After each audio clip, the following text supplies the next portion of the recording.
బెజ్జంకి మండలం తోటపల్లి గ్రామంలో ఉగాది పురోదినాన్ని పురస్కరించుకొని విశ్వబ్రహ్మ కుల సంఘం ఆధ్వర్యంలో తోటపల్లి గ్రామంలో పోచమ్మ తల్లి బోనాలు సమర్పించారు.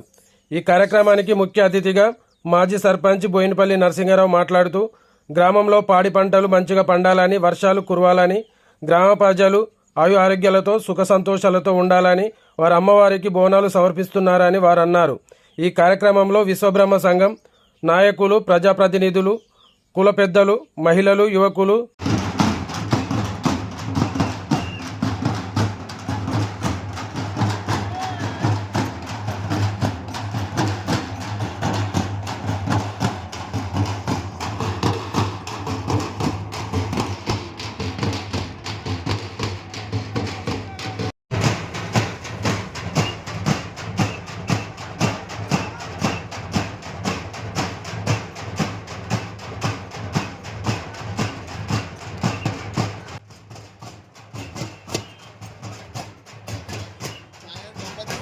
Thank you.